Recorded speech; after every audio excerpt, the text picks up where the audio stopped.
ડભોલી વિસ્તારના રત્ન કલાકારને રેપ કેસની ધમકી આપી રૂપિયા પડાવ્યા હોવાની ઘટના સામે આવી છે। રત્ન કલાકારની મહિલા મિત્ર અને તેની બહેન સહિત 7 લોકોની ટોળકીએ હની ટ્રેપમાં ફસાવ્યો હતો।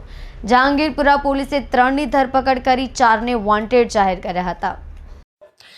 ડાયમંડ નગરી સુરતમાં ફની હની ટ્રેપની ઘટના સામે આવી છે। રત્ન કલાકારને રેપની ધમકી આપી રૂપિયા પડાવ્યા હતા। પોલીસે 3ની ધરપકડ કરી હતી જ્યારે 4ને વોન્ટેડ જાહેર કર્યા હતા। સુરતના ડભોલીમાં રત્ન કલાકારની મહિલા મિત્ર અને તેની બહેન સહિત 7 લોકોની ટોળકીએ હની ટ્રેપમાં ફસાવ્યો હતો।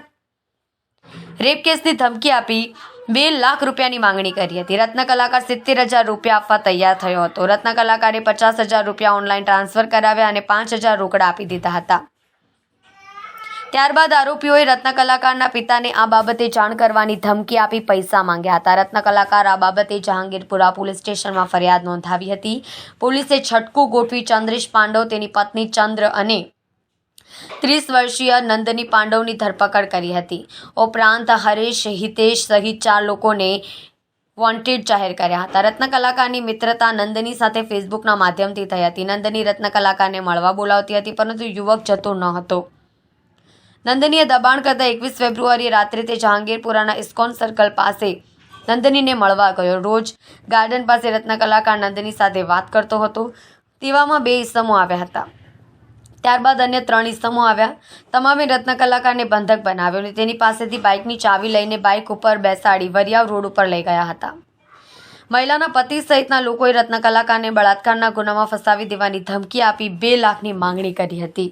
આજથી 3-4 મહિના અગાઉ મારા ફેસબુક આઈડી પર રિશિવ પાંડવ નામનું આઈડીમાંથી રિક્વેસ્ટ આવેલી। બાદમાં મેં એક્સેપ્ટ કરતાં એમાંથી મેસેજ આવવા લાગ્યા તો મેં એમને પૂછતા એમણે જણાવ્યું હું નંદિની પાંડવ છું।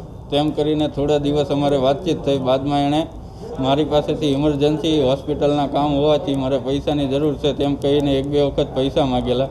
પછી મેં પણ આપેલા પણ અને થોડા દિવસ બાદ બધી ઉલટી સીધી વાતો કરવા લાગી એટલે મેં એમને બધા નંબર પરથી બધા કોન્ટેક્ટ પરથી બ્લોક કરી દીધી। બાદમાં તે અલગ અલગ નંબર પરથી મારો કોન્ટેક્ટ કરતા વારંવાર પરેશાન કરતા મેં 2 દિવસ પહેલાં એમની સાથે વાત કરી કે શું કામ છે એમ। તો એણે મને કહ્યું કે 5 મિનિટનું કામ છે, તમે મળવા આવો, પછી હું તમને ક્યારેય હેરાન નહીં કરું કે ફોન નહીં કરું। પછી મને ઇસ્કોન સર્કલે મળવા બોલાવેલો। ત્યાં હું ગયો સાંજે 9 વાગે। ત્યાંથી મને કે રોઝ ગાર્ડન જવાનું છે। ત્યાં રોઝ ગાર્ડને પહોંચતા ત્યાં 4-5 ઈસમો આવી ગયા અને તે મને ત્યાંથી વરિયાવ રોડ પર લઈ ગયેલા અને ત્યાં મને મારી ધમકાવીને મારી પાસેથી 70,000 રૂપિયા લેવાના છે એવી કબૂલાત કરાવી। ખોટા કેસ કરીશ કે બળાત્કારના એવા કેસ લગાવી દે છે એવું બધી ધમકી આપીને મને પાસેથી 70,000 આપવાના એવી કબૂલાત કરી અને મને ત્યાંથી છોડી મૂકેલો। બાદમાં હું ખૂબ ડરી જતા મેં મારા મિત્રને જાણ કરી તો એણે મને સલાહ આપી, હિંમત આપી અને જહાંગીરપુરા પોલીસ સ્ટેશનમાં અમે અરજી આપેલી। ત્યાં મને પોલીસનો પણ સારો એવો સપોર્ટ મળ્યો અને આરોપીઓને તેમણે ઝડપી પાડ્યા છે। કોણ આરોપીઓ છે? નંદની પાંડવ છે, ચંદ્રેશ પાંડવ છે, હરેશ પાંડવ છે, નંદનીની બહેન છે ચંદા પાંડવ છે, એમ બીજા 2 અજાણ્યા ઈસમો છે। ટોટલ 7 આરોપીઓ છે।